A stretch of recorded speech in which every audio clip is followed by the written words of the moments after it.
I'm the small-town Minnesota cop with an unfortunate penchant for getting himself mixed up with the bizarre, possibly supernatural, and sometimes downright terrifying things that occasionally happen when he's not busy handing out speeding tickets, breaking up bar fights, and once in a while throwing a drunk farmer in a jail cell for giving his wife a broken nose because the Vikings lost to the Giants during the big game. They say bad things come in threes, so I suppose I should have seen this coming. Yes, it happened once again to yours truly, but after this time, I'm giving serious thought to just calling it quits and ending my career in law enforcement. Maybe getting a job as a park ranger or a fishing guide. This one was the worst one yet. Worse than the Garrity disappearance back in 14 and my strange encounter with the mysterious young woman who called herself Shirley Ann McDougal back in 19. Worse than both of them combined. Even, I've pretty shaken up by this recent one. Hell, to be perfectly honest, I'm fucking scared. Not so much by what happened, but by the implications of it. If there's any truth to this one, then, well, it happened last Friday night. I wasn't even on duty when it happened. It was my night off. Things have changed since the last time we got together. The chief retired last fall after over 40 years. Ostensibly it was because of health issues, but I have my doubts. He still seemed pretty spry and healthy the last time I saw him at the retirement party we threw him at the station. He took his wife and moved to Colorado to live out his golden years as God intended, with a fishing rod in one hand and a can of hams in the other, as he put it.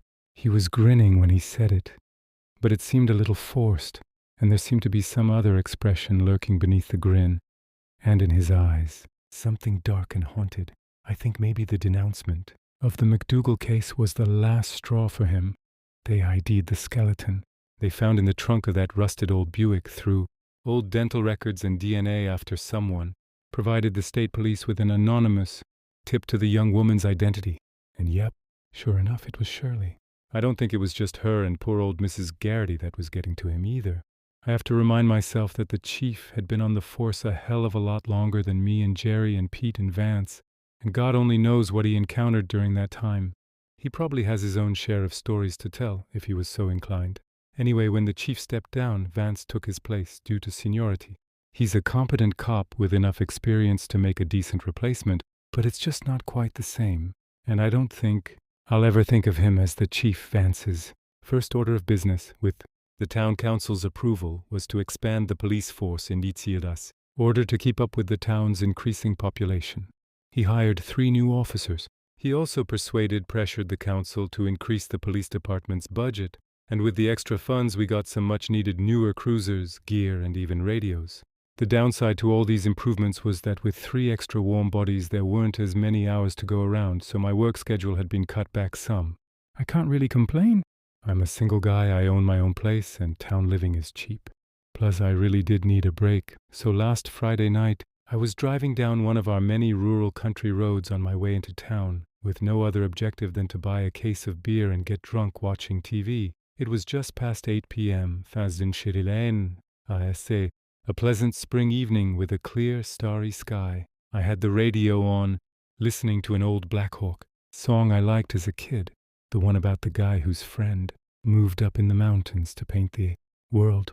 I glanced at the dashboard clock and saw it was 8:08 p.m. I reached for a cigarette from the pack of Winston's on the passenger seat. Suddenly there was a blinding flash of light that filled all the windows of my car. Bright white light that seemed to fill the entire world. It was like being at ground zero at the moment of a nuclear explosion. In the millisecond before the blast vaporizes your entire body, I shouted and slammed on the brakes, raising an arm to shield my face, squeezing my eyes shut. I thought for sure I was about to die. The Black Hawk song playing on my radio cut off abruptly. I sat there for probably at least a minute, my heart racing, hearing nothing but silence. Finally, I cautiously opened my eyes. The light was gone. Everything was back to normal. Jesus, I muttered to myself. What the fuck was that? Bewildered but relieved to be alive, I put my foot back on the gas pedal. But my car wouldn't move. The engine had stopped. I turned the key over and over again, but it wouldn't start. My car was dead. Shit. I got out, popped the hood, and raised it to inspect the engine. My car was only 3 years old, and I had just had it serviced last month. I couldn't figure out what the hell was wrong with it. But then again, I am a police officer. not an auto mechanic. Frustrated, I pulled off my phone to call AAA. But my phone wouldn't turn on. Like my car, it was also dead, even though the battery was still more than half charged. Now I was really getting pissed off. I was still 3 miles from town, stranded in the middle of nowhere with no way to call for help. This was turning into a pretty shitty evening. I stood there for a couple minutes and was just about resigned to the fact that I was going to have to walk the rest of the way into town to call a tow truck. When fortune smiled, I saw a pair of headlights coming down the road, approaching from the direction of town. I waved down the driver, and as the car got closer, I realized it was one of the town's new police cruisers. It slowed down, and I saw the driver was none other than my regular partner, Jerry. I didn't spare the time to consider what an unusual coincidence this was. I was just overjoyed that now I didn't have to go on foot to get my car towed. My relief was short-lived, though. Before I could open my mouth to explain my troubles, I saw the look on Jerry's face. He looked deeply worried and more than a little scared. "Jesus Christ," he said when he saw me. "Where the fuck have you been?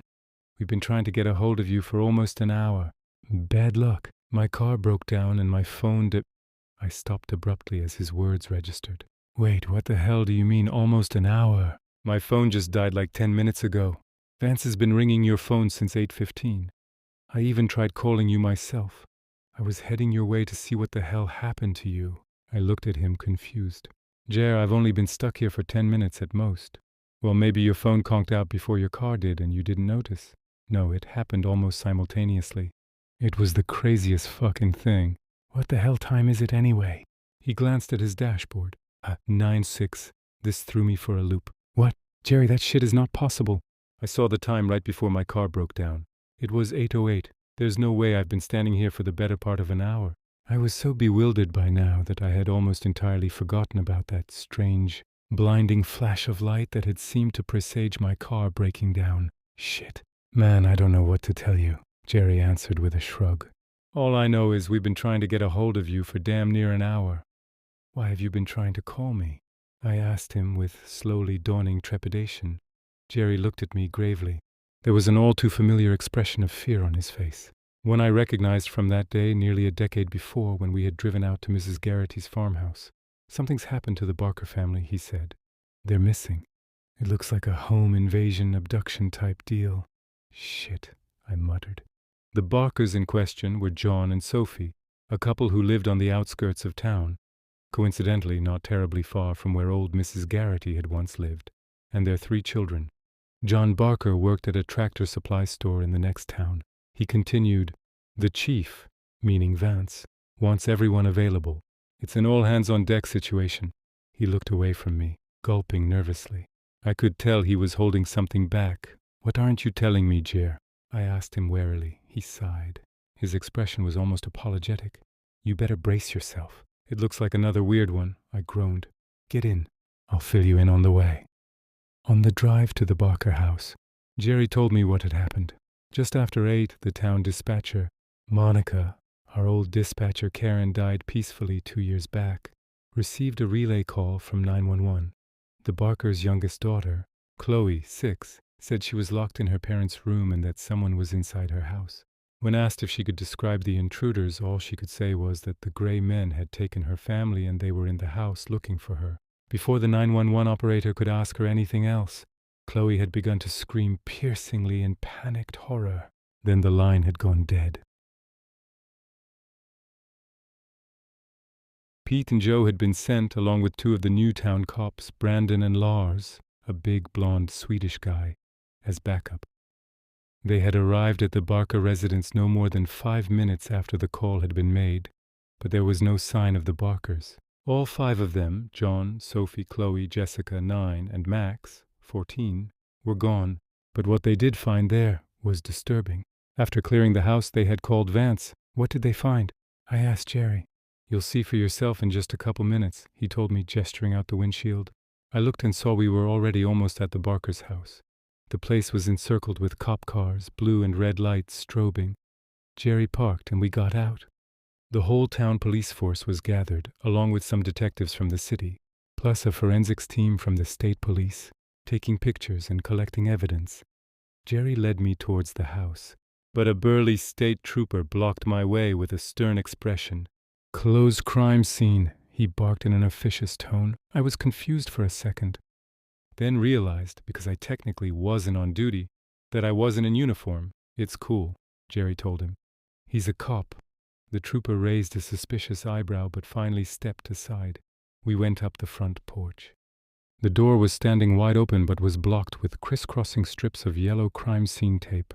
It was dark inside. The power was off. "Check this out," Jerry said and took out a flashlight, switching it on and shining it on the front door. "Whoa," I said, surprised. "What the hell?" The doorknob was missing from the front door, leaving only an empty hole. Except I registered after a split second. It wasn't missing. It was melted. A trail of liquefied steel that had since cooled and rehardened led down from the doorknob hole to a puddle on the floor like candle wax. "It gets weirder," Jerry told me. "The electricity's out in the house, but it doesn't look like an outage. Seems like it was a power surge of some kind. All the light bulbs inside are burst." Hearing heavy footsteps approach behind us, we turned and saw Vance ascending the porch steps. "Thank God," he said upon seeing me. "Where the hell have you been?" "I was starting to worry you vanished right along with the Barkers." I explained to him my car troubles and how Jerry had just happened along at the right time. "Afraid you can't go in there just yet," he told me when I finished. "Not until after the state boys are finished searching for clues." "What did Pete and Joe find in there?" I asked him. "Well, Jerry probably already told you, the power's out. But that's not all. Looks like there was some kind of standoff in there. Some of the windows and doors were barricaded, and they found a pile of spent .30-30 shells and a rifle on the floor of the living room. Probably John Barker's rifle. But no sign of who or what he was shooting at. Upstairs, the doorknob of John and Sophie's bedroom, where their little girl made the call, is melted, just like that." He indicated the front door. The phone was off the hook, dangling on its cord. "Pete says it was still swinging when he and Joe entered the room, like she had just dropped it. If they had just gotten there maybe a minute sooner." He shook his head sadly. "Something about what he had just told me didn't seem right. You said the phone was off the hook." "You mean the girl called 911 on a landline?" "Yeah. Why didn't they call for help on their smartphones? Everybody's got one these days." "It wasn't like they were caught off guard. They had enough time to try barricading the house." Vance shrugged. "Who the hell knows? Nothing about this seems to make much sense. Is that it?" I asked him. "No, there's more. Come with around back, I want you to see something." Vance led me around the house into the backyard. I began to detect a smell in the air, the smoky smell of burnt vegetation, a smell I associated with burning leaves in autumn. There were more cops and forensics back here, most of them crowded around something about 30 yards in the rear of the house. "First, look at this," Vance told me, and pointed to a wooden doghouse beside the back porch. I looked and halted in my tracks. Jesus! The doghouse was squared off with more crime scene tape. A large German shepherd was sprawled on the ground, half in and half out of the doghouse. It was dead, its mouth open, teeth bared in a frozen snarl. Its eyes were wide open and staring blankly at nothing. There were no marks on its body, no blood, no immediately apparent cause of death. It was still warm when Pete and Joe found it, Vance told me. "What the hell happened here?" I said, mostly to myself, "You think that's weird?" "You ain't seen nothing yet," Vance said grimly. He gestured with his head toward the crowd gathered at the edge of the backyard. I approached, and the closer I got, the stronger that smoky, burning leaves smell became. The officers were formed in a loose circle around the perimeter of something, taking pictures and recording videos with their phones. I reached them and saw what was holding their attention. I stood staring dumbly in shock and incomprehension. Sawhorses had been set up, cordoning off a perfect circle of scorched blackened earth, about 50 feet in diameter. The grass had been charred to a fine black powder that was still faintly smoking. I rode with Vance back to the municipal building in town, where the police station was located. By then, the story had broken to the nearest news outlets, and there was something of a media circus, if you could call 3 news vans and a corresponding number of reporters and cameramen a circus, outside, along with a number of curious locals. We ignored their questions and entered the municipal building. I changed into a spare uniform I kept in my locker. The state police had already issued a statewide alert for the missing family. The detectives were going to conduct door-to-door interviews with the Barkers' closest neighbors. Vance wanted the town police force to patrol the back roads and be on the lookout for anything that could prove useful in the investigation. In other words, busy work. So we didn't feel like a bunch of dumb hicks standing around with our thumbs up our butts while the real police did all the important work. I entered Vance's office and found him sitting at his desk, in the middle of a conversation with Pete and Joe, who stood on the other side. Vance was telling them how he had just gotten a call from the FBI. A couple suits from the St. Paul branch of the Bureau were on their way. At this, Pete smirked at Joe and began to whistle the X-Files theme, which annoyed Vance, who told him to knock it off. Vance reminded him that 5 people, including 3 children, were missing, and this was not the time for joking around. Abashed, Pete apologized. Anyway, Vance went on, I want you and Joe to cruise the roads north of town. Brandon and Lars are already covering the south roads. You, he pointed at me, are going to ride with Jerry and... Just then the radio unit on Monica's desk crackled to life. Lars' lightly Swedish-accented voice come through the speakers. Come in, dispatch. This is Unit 2. Come in, dispatch. This is Unit 2. Do you copy? Over. Monica spoke into the microphone. Copy, Unit 2. This is dispatch. Dispatch. Is the chief there? Over. Unit 2. This is dispatch. Yes. He's right here at his desk. Over. Dispatch. I need to speak to the chief urgently. We have a situation out here on Route 9, 3 miles out of town. Over. At the word situation, we all tensed up a bit. Vance got up and quickly crossed over to Monica's desk. He leaned close to the microphone. Unit 2, this is Vance. What do you mean by situation? Over. Me and Brandon found one of them. Vance's face paled. I felt a skittering sensation in my guts. Unit 2, what do you mean you found one of them? Clarify, over. We found one of the Barkers. The boy, Max, he's alive. Me and Brandon came on him wandering down the side of the road, naked. He's in bad shape. In shock, I think. Jesus Christ, I heard Pete whisper. Lars went on. We're taking him back to the station right now. Be there in about 20 minutes. Over. Copy, Unit 2, Vance said with forced composure, looking stunned by this development. Bring him in through the rear door. There's kind of a crowd outside, and we don't need any unwanted attention. Over and out. Roger, Chief. Over and out. 20 minutes later, Lars and Brandon guided 14-year-old Max Barker, naked except for a blanket wrapped around him, down the rear service corridor of the municipal building and into the chief's office. Vance had already radioed out the news on the police frequency. Lars wasn't kidding. The kid was a mess. He just shuffled along, moving almost automatically like a robot. His face was completely blank, mouth gaping dumbly open, eyes vacant, catatonic. They gently seated him on a couch. Vance dismissed Joe, Lars, and Brandon, telling them to go outside to control the crowd, which was getting agitated. Apparently, one of the news vans had picked up word that one of the Barkers had been found on their scanner. They closed the door behind them, leaving only me, Pete, Vance, and the boy himself. Vance dragged up a chair and sat facing Max. Max? He asked him very softly. Max didn't respond. Max? Can you hear me? You're in the police station. It's all right, son. You're safe now. No response. The boy didn't even seem to blink. What happened to you, Max? What happened to your family? Nothing. Max, please, you have to tell us what happened tonight. It's very important that we know so we can find the rest of your family. The sooner we know, the sooner we can help them. There was a very low, inaudible mumble. It took a moment for me to realize it had come from Max himself. What was that, Max? Vance asked, sounding encouraged. He leaned closer. Please, Max, speak up. You can't... A weak rasp. Max swallowed hard and tried again, straining, forcing his voice to work. You can't help them. They're gone. He began to tremble. Tears ran down his cheeks. His tremble became a shudder, causing the blanket pulled around his shoulders to fall down a little, revealing something odd. A small, perfectly rectangular patch of raised pink skin just below his left collarbone. It was about the size of a domino. It looked like a welt or a burn and appeared very fresh. Vance pointed at the mark on Max's shoulder.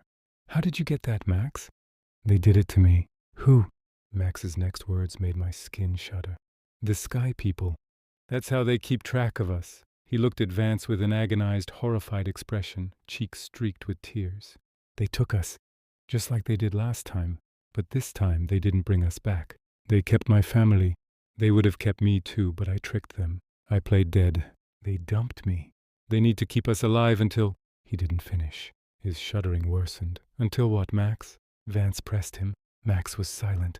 Then suddenly he began to scream hysterically in a panic, making us all jump. He thrashed around wildly, his face suddenly crazed. "They're going to come back for me. Don't you understand? They thought I was dead, but they'll find out I tricked them, and then they'll come back, they'll come back, they'll come back." Vance turned to me, alarmed. "Call an ambulance now." I pulled out a phone, but before I could dial 911, the door to the office slammed open. Two tall, muscular men in matching black suits and black ties over starched white shirts stood in the doorway. They had identical crew cuts. Their faces were clean-shaven and totally expressionless. "Hey," Vance said, surprised and angry. "Who the hell are you?" "We're with the government," one of the men replied in a flat, calm voice. "We're taking over this investigation," the other said. "Now wait a minute." Vance protested. "I'm the town police chief here.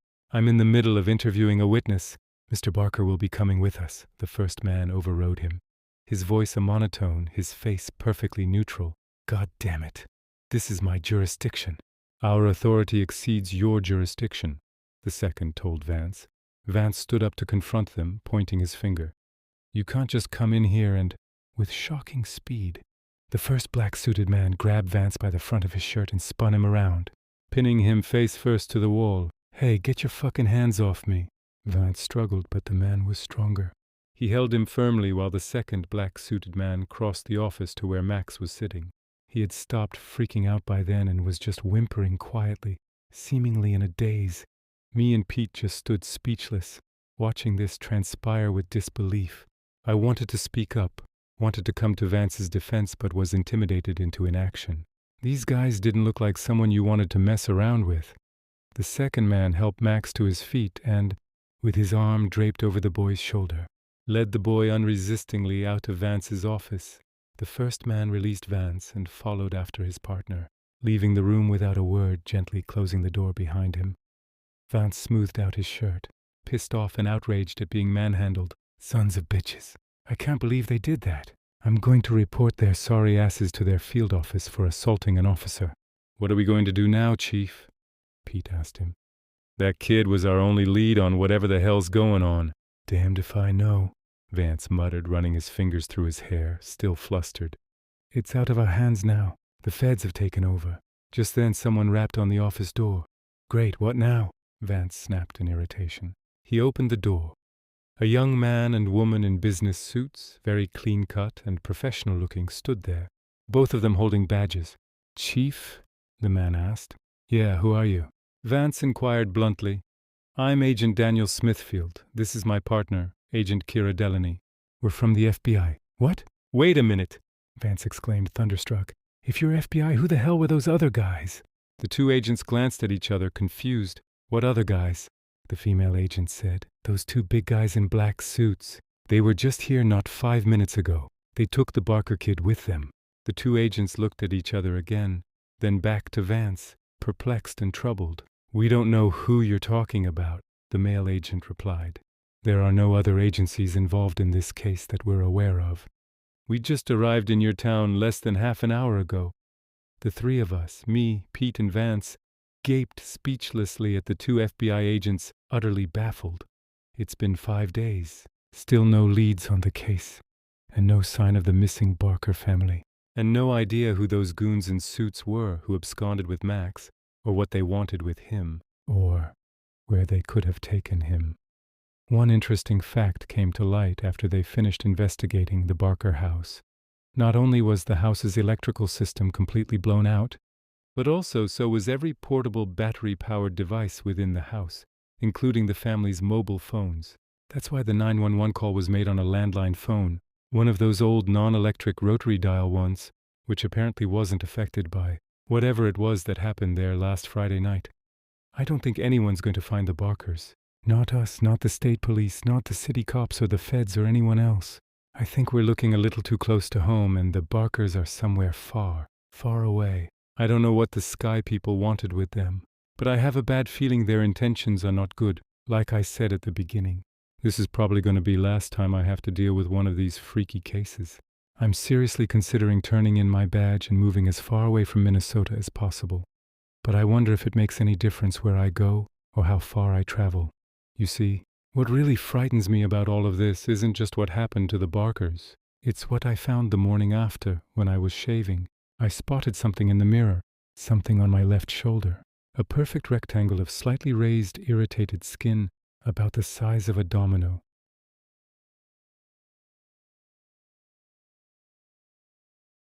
It was close to 3 in the afternoon when the knock came on the door to the ranger station. I was mildly surprised to hear it, given that it was early January in the foothills of the Adirondacks and the temperature was hovering at a balmy 12 degrees, with wind chills driving it into the negatives with frustrating frequency. The wind had been howling against the isolated station since before sunrise that morning, and I wondered if I was going to need to deal with any damage to my little abode after the storm blew through. I'd been monitoring the forecast and weather radar all day, and it looked like I was in for quite the blizzard by the time evening rolled around. It had been snowing most of the day already, but so far it hadn't been very heavy. I expected that to change by nightfall, however, which in January was only in another couple hours. I didn't usually keep the front door to the ranger station locked, since it wasn't uncommon for hikers and campers to make a pit stop on their way up the trail to the observation areas, either to log their camping site for the night, or just in hopes of a nice hot cup of coffee before they continued on their hike. The door hadn't been latching correctly lately, though, and had the tendency to swing open when a strong gust caught it just right, so I'd been keeping it locked until I could repair it. The knocking was light, somehow hesitant and almost polite, if that makes any sense. It was so quiet that I almost didn't hear it over the whistling of the wind and creaking of the station. I'd been in the middle of composing an email request for a new generator, as mine had been acting up a bit lately, and had to pause my typing and listen intently to ensure I'd even heard it in the first place. When it came again, only a bit louder, I pushed back from my desk and took another sip from my steaming mug before walking over and opening the door. Outside stood 5 people, 3 men and 2 women, all dressed in what looked like expensive and very new cold weather coats and snow pants, all looking very similar, except for the various bright colors, and all bearing the familiar North Face logo. Their anxious faces peeked out from within their drawn and cinched hoods, and I had to suppress a grin. They looked dressed to climb Everest, not hike the lower trails of the Adirondacks. Tourists. Probably European and probably their first time seeing this sort of weather, I thought. It was a fairly common occurrence. Folks from all over the world came to visit these mountains, looking to experience all the beautiful wilderness we had to offer. I wasn't unsympathetic. If you weren't used to the unpredictable climate here in the winter, it could quickly catch you by surprise and get dangerous very quickly. "Hi there," I said cheerfully, stepping back into the doorway and motioning them inside. "Come in out of the snow and warm up by the fire." The man who'd been knocking turned to his companions, said something in Spanish, and then turned back to me with a wide grin and nodded, stepping past me and into the warmth of the station. The rest followed quickly, anxious to get out of the chill wind that was blowing hard outside. As soon as they were all in, I closed the door again and locked it to make sure it didn't blow open. "Gracias, sir. I am Martin," said the man, pulling back his hood and unzipping his quilted-down coat. He gestured to the others in turn. "This is Lucas, Diego, Sofia, and Triana." I nodded my greeting to each. Martin continued with a smile. "It is very cold. We come to visit USA from Spain, to see your beautiful mountains and enjoy the lovely scenery." His accent was very heavy, but his English was far better than my Spanish, so I didn't have much room to criticize. "But it seems a storm is coming and we fear there will be too much snow. Unfortunately, we are not so prepared for that." I nodded, patting him on the shoulder as I moved past him and opened the door leading to the shelter room, reaching in and turning on the lights. "That's certainly true, my friend. I'm afraid we're in for a bit of a blizzard this evening. Bad time for a winter stroll through the mountains," I said. "Fortunately, we happen to have enough space for you and your friends to make yourself at home and wait out the storm. My name is Jackson Turner, Ranger. There's coffee over there on the table, and bunks and a comfortable sitting area in here." When the group just stared at me blankly for a moment, I got the feeling I'd lost most of them somewhere along the way. Instead, I just offered the friendliest smile I had and gestured to the room. At that, they all grinned and nodded their thanks as they quickly shuffled past me, dropping their packs on various bunks and beginning to remove their cold weather gear. Made sure they all got something hot to drink, and that they understood they were welcome to stay until the weather had cleared before returning to my desk. They all seemed very pleasant and grateful for my assistance, and they drifted from my thoughts as I continued my administrative work. It was another hour before the second knocking rapped at the door, this one slow and oddly arrhythmic, almost a staccato beat, somehow unsteady and not as tentative as my other guests had been. I sighed heavily and straightened, heading around the counter and back over to the door. I hadn't had any visitors to the ranger station in a week or more, and now they were pouring in like this was a Holiday Inn Express or something. I unlocked the door and pulled it open, putting on my official greeting smile once again.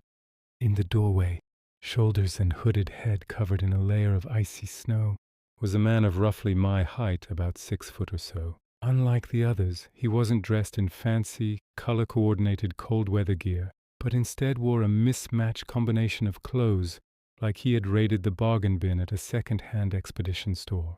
His pants were a blue quilted nylon and looked more on the expensive side, even if they didn't exactly fit him very well. But his coat was fur-lined and looked like it was made of padded wool layered over an old fleece jacket. His boots looked newer and not too warm, something more suited to a summer hike than a winter in the mountains, I thought. "Hey there," I said as warmly as I could, waving him inside. "Come on in out of the snow." He didn't say anything but gave the slightest hint of a nod as he walked past me. The strong scent of musky body odor followed him, and I wondered if he was one of those reclusive hermits that I'd heard rumors of, living out here all by himself in some makeshift shack. I closed the door and locked it again, turning back to the man. He'd already taken note of the bunk room to the left where the Spaniards were getting settled, and he headed on in and sat on one of the empty bunks in the back corner of the room. He didn't remove his coat or offer any greeting to the others, and I noted with some curiosity that he didn't have any sort of pack with him, which further made me wonder if he lived nearby in some off-grid cabin. I could see that the others were smiling and making pleasantries towards him, but he just sat there, dark eyes quietly watching the activity without a single word. There was the slightest hint of a smile upon his lips, incongruous and somehow unnerving. It only took them a few moments to abandon their attempts at including him in conversation and turn back to their own group, speaking quietly in Spanish amongst themselves. For a moment, I wondered if he might be in some sort of shock. The temperature was dropping pretty quickly outside, and it had already been too cold for some of the clothing he wore. I considered giving him a quick once-over to make sure he didn't have any frostbite or signs of hypothermia, but something about him told me he might not be so welcoming to my attention. I stood there in the doorway to the bunk room for a minute, looking over the scene. Something about the newcomer seemed off somehow. I couldn't quite put my finger on it, but the way he moved, his lack of communication, the way he was just sitting there perfectly still on the corner bunk, just seemed strange. There was something else, too, something that I couldn't quite put my finger on, something that tickled the back of my consciousness, just out of reach, more an instinctive unease than coherent thought. I found myself hoping the man would spend a few minutes warming himself and then be on his way again. Turning my attention to the others, I realized that they must have found something odd with him as well, as they had all subconsciously clustered around the end of the table, farthest from him, and were speaking more quietly than before, more subdued. I noticed them periodically casting quick, uncomfortable glances in his direction, but never for more than the briefest of moments, as if they were just reassuring themselves that he hadn't moved and was still sitting there. I also noticed curiously that none of them sat with their back to the man, likely also subconsciously. I was just about to walk over and talk to him, to shake the odd feeling away, when Martin appeared in front of me, his brow furrowed. "Sir, my friends and I are worried about the other campers," he said. This drew my attention. There weren't any campers registered to be out here today. Was the newcomer one of them? Maybe they were in trouble. "What campers?" I asked with a frown. He motioned vaguely to the north. We passed their campsite on our way to the observation point before the weather turned us back here. Maybe a half-kilometer up the trail, in a clearing beside a small brook. He cast a quick look over his shoulder at the stranger sitting in the corner. There it was again, I thought. That same unease, Martin continued. There were 3 of them, 2 men and a woman. They had some of those cold weather tents set up and seemed to be well prepared for the storm, at least as far as we could tell. We stopped and warmed ourselves by their fire for a bit. They seemed very experienced and were not concerned about the cold, but I am no expert. "Well, it sounds like they should be okay," I said with the best reassuring smile I could muster. They should have checked in with me, but if they're as prepared as you think, I'm sure they'll be just fine. When the storm passes, I'll head up there and check on them, just to make sure." He flicked his eyes to the man again and then locked them with mine with a surprising intensity, like he was trying to tell me something with his gaze alone. He lowered his voice and said, "The campers, they were all wearing very good clothing. Sophia's brother is a climber in some very cold regions, and she recognized the camper's gear as similar to what he uses. Even better news." "Then," I started, but Martin cut me off. "Exactly like the pants that man is wearing now," he said quietly. I looked over at the man again, once again taking note of his hodgepodge combination of clothing. The gloves he still wore looked to be thin and ill-suited to the winter weather, but looked well-made and would have been fine for a mild autumn outing. He still hadn't moved or said anything, and his emotionless eyes drifted slowly across the Spaniards with what seemed to my growing paranoia like a hungry interest. It was almost like he was inventorying them, evaluating them somehow. Once again that tickle in the back of my brain, telling me something was not quite right with the man. Something was just a little out of place, but I still couldn't figure it out. It set my teeth on edge. I looked back at Martin. "Are you sure?" He shrugged.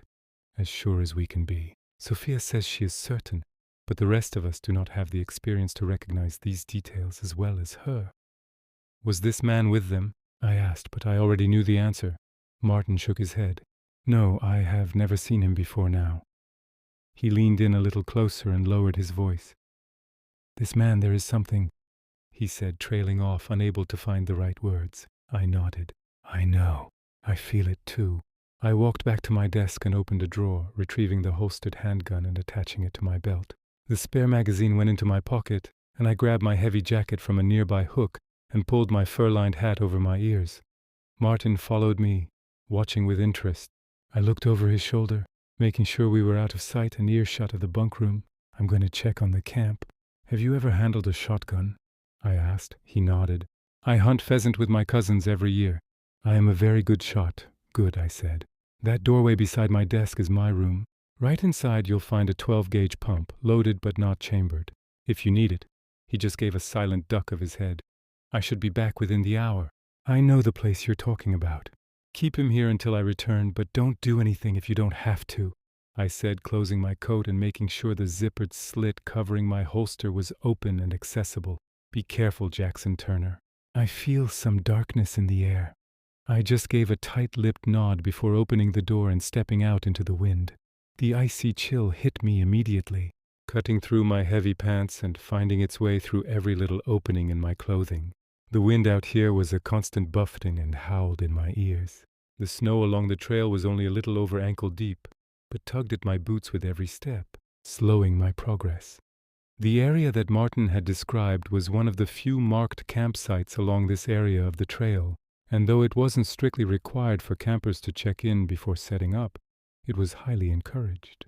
This deep in the woods, 20 miles away from the nearest town, the only real lifeline that anyone had were the rangers. If anything went wrong out here, the fact that you registered with the local ranger station may very well mean the difference between life and death. That didn't mean that everyone followed that rule, though. Most of the time it was new campers, those folks lacking some of the wisdom of experience that didn't know or didn't think it necessary to check in before setting camp. Sometimes it was the opposite. Some highly experienced outdoors folks felt that there was no need, that they could handle anything that came their way. Either way, as I followed that northern trail, a growing unease began to color my steps. I felt the tight grip of anxiousness tickling my every breath. I didn't know what I was going to find. If I was lucky, I'd find 3 cold-weather, double-wall, silicone nylon tents with their occupants snuggled warmly and safely within. If that was the case, I'd just check on them and turn back to my station, hopefully before the worst of the storm began in earnest. If not, well, I'd have to figure that out when it came. A half-hour later, I reached the campsite, or at least what was left of it. The remains of what were obviously 3 high-quality winter tents were positioned compactly around a central fire pit, their bright red material shredded and torn and flapping violently in the fierce wind, looking very much like a lunatic array of flags in the heart of a hurricane. I pulled the ears of my hat lower, adjusting the chin strap tighter. "Hello?" I shouted, straining to make my voice carry above the wind. Even with all my force, it still sounded pathetically impotent in the roar of the coming storm. "Is anyone here?" I waited a long moment but could hear nothing but the rush of wind and the whip-like snapping of the nylon fabric. The campsite had all the hallmarks of a bear attack, except I hadn't seen a bear in months, and we'd never had a bear attack in this area that I'd ever heard of. It wasn't like the forests out west. We didn't have brown bears here. Black bears, yeah, but they were smaller and nowhere near as aggressive as big browns. Sure, they could be dangerous, especially if startled or threatened, but they didn't actively hunt humans. I took a few more steps forward into the campsite, drawing the Sig Sauer 10mm and holding it at low ready as I performed a quick visual of the tents. Nothing. No signs of bodies, blood, a struggle, anything at all. Just destroyed tents that could have been abandoned by the campers when the wind started getting bad and the fabric started to fail. And then it caught my eye. A flash of dark gray, partially hidden by the snow between two of the tents. Another 10 minutes of snowfall, and I'd have never seen it. Moving closer, I towed the frozen bundle of cloth, overturning it before picking it up with my free hand, keeping the Sig at the ready. It was a pair of thick winter pants, old and torn and covered in dark red-brown stains that looked too fresh for my comfort. They were fur-lined and looked to be woolen. As soon as I lifted them free of the snow, the wind blew a familiar musky smell into my face, and I dropped them in revulsion, another 2 feet beyond. The hint of blue in the white drift drew my attention, and I cautiously approached. I recognized the puffy material of a cold-weather jacket, and when I reached out to expose more of it, I staggered backwards in shock, realizing suddenly that I was looking at a crudely dismembered arm, still wrapped snugly in its warm jacket sleeve. I cursed aloud and stumbled backwards, tripping over the stones surrounding the fire pit and falling hard on my ass, eyes wide and not even registering the pain of my tailbone meeting the frozen ground. I sat there, hyperventilating, for what felt like minutes, long enough that the frigid chill was settling into my legs and backside from where I sat dumbly in the snow, eyes wide and breath ragged. It was only when my arms began to shake that I realized I was gripping the handgun as tightly as I could, aimed insanely at the gray mass of frozen trousers on the ground before me as if they were going to suddenly spring to life and attack. "Shit," was all I could think to say as rationality suddenly returned, clearing the pulsating red spots from my vision and slamming my thoughts back to the present jarringly. The pounding in my ears began to lessen, replaced once again with the unrelenting wail of the wind. I leapt to my feet and started running back along the trail, back to my station where Martin and Lucas and Diego and Sophia and the other girl, whose name I couldn't remember, sheltered from the coming storm with what? Was he some sort of psycho serial killer, stalking the lonely hiking trails of upstate New York? That didn't make any sense. I'd been here for 3 years and never heard of anything like this. As I ran clumsily through the snow, which was now halfway up my shin, I thought back to those gray pants, discarded in the campsite. They had been shredded, not just torn and ripped from age and wear. It had been something violent that caused the damage, and the bloodstains seemed to lend credence to that theory. So whatever had happened, the stranger had decided to replace his damaged and stained pants with what? Those of his victims. And then I thought about how none of his clothes matched, and how his boots and gloves weren't even suitable for winter weather. How long had this been going on? 20 minutes later, the dim yellow lights from the windows of my station appeared suddenly from the nearly white-out conditions that had overtaken me with the full coming of the storm. The temperature had dropped even more, and I was amazed that I had been able to keep up my pace long enough to make it back. Driven by adrenaline and fear, I slowed to a halt before my ranger station, noticing immediately how the front door hung open a few inches. My mind urged me forward to go racing in, but I had to take a few moments to catch my breath and let my racing heart slow a bit before I entered. I couldn't understand why the door was only open a few finger widths. If it hadn't been locked, the first strong gust of wind would have blown it fully open and sent it banging against the wood paneling of the wall behind it. But what occupied my thoughts far more was the implication of that open door. There's no way it could have been missed by anyone within, and nobody in their right mind would have sat in the station while the freezing wind and snow blew in through the open doorway. I pushed that, though, aside and crept as quietly as possible to the door, pushing it gently at first, then with greater force as I felt some resistance holding it closed. I gripped my sidearm tightly, muzzle directly forward and at chest level, finger resting along the frame of the pistol, and ready to drop to the trigger and go to work in a moment's notice. The door gradually gave way and pushed inward, far enough that I was able to slide through the gap, the howling of the wind and the protesting of the building blessedly providing enough cacophony to cover the sounds of my entrance. As soon as I stepped inside, I found myself in the center of a fever nightmare. A body lay behind the door and had served as an impromptu barricade.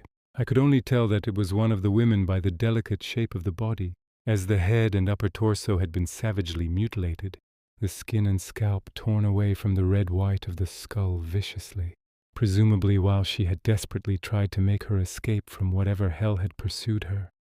Blood slicked nearly every surface around me, hot and stinking of copper, and I became aware of a wet, tearing sound emanating from the bunk room. The lights in that room were flickering chaotically, the hanging bulb in the center of the room swinging maniacally, as if it had been recently struck and was still settling its pendulum motion. As quietly as I could, I ducked around the doorway into the room, fresh shock coursing through my body in a cold wash that threatened my consciousness. Bodies and pieces of bodies lay strewn about the room haphazardly, most still enshrouded in bits of clothing, now tacked in place by sticky crimson. I could feel the heat in the room from whatever horrifying act of violence had occurred. From the bodies that now lay scattered about like discarded playthings at my feet, I noted a handful of empty shotgun shells, where they had fallen and been arrested by the viscous gore that painted the wooden floorboards. The shotgun lay nearby, chamber open and magazine tube empty, only inches away from the barely recognizable remains of the man I'd known as Martin. Terrible slashes and wounds covered his ravaged corpse, looking as if he'd been thrown into a shredder.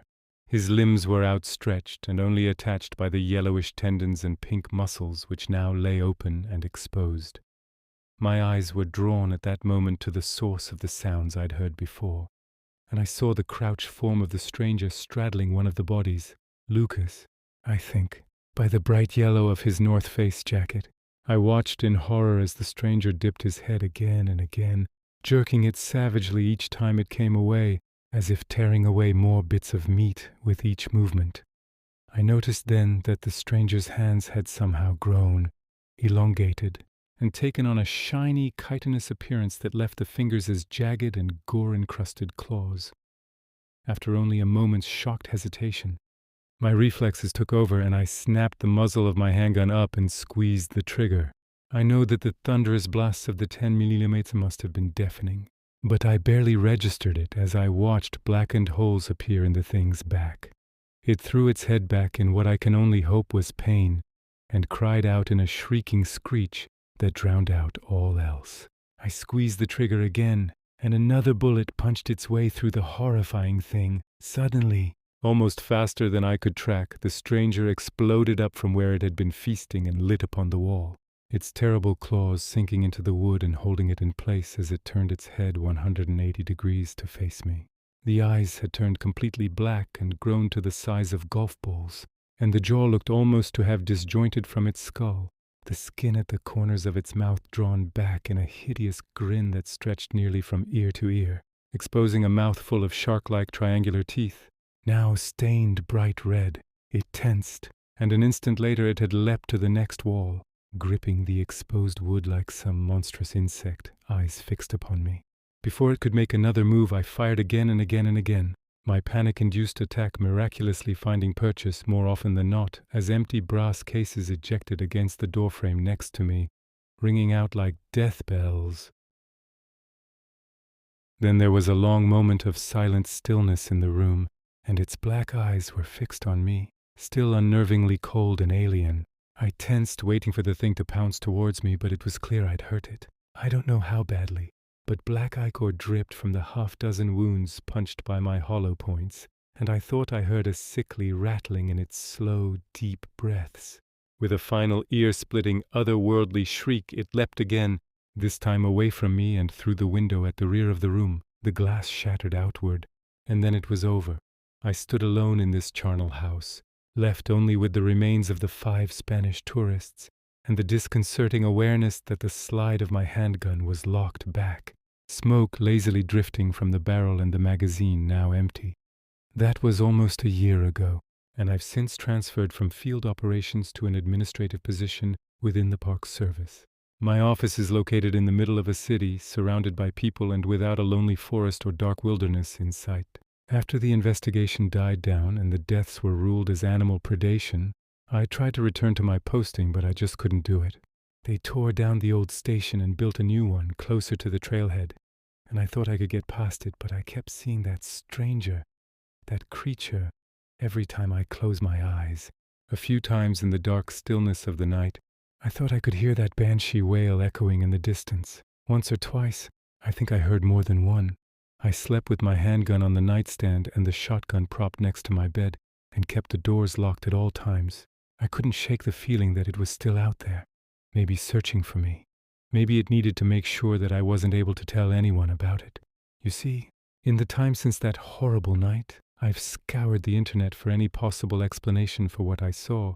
I consulted any self-proclaimed cryptozoologist or paranormal investigator that would speak to me, but nobody had any rational explanations beyond fairy tales and urban legends, and invariably I was left with as many questions as I started with. And then I tripped across an article one day that changed everything for me.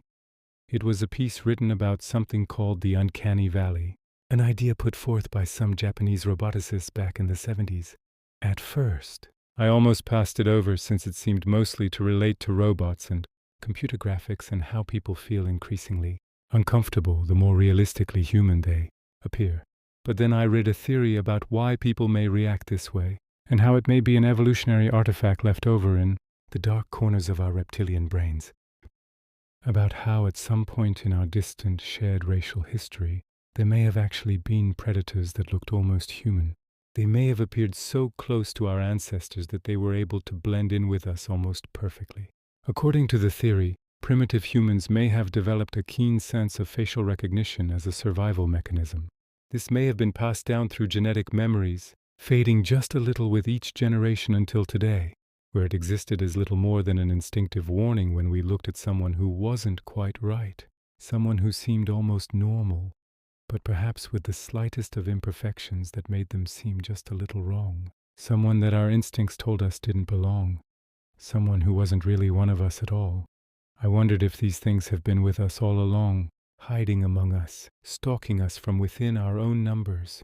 Yesterday, on my commute to the office, I noticed a young woman sitting by herself in the back of the subway car. Even though it was crowded, the seats beside her were empty, and I noticed that the other commuters almost seemed to be avoiding getting too close to her. I don't think anyone really realized it, but people kept glancing uneasily at her out of the corners of their eyes. There was nothing overtly out of place with her, and it could have just been happenstance that nobody had elected to sit down next to her. I just couldn't shake the feeling, though, that something just felt off.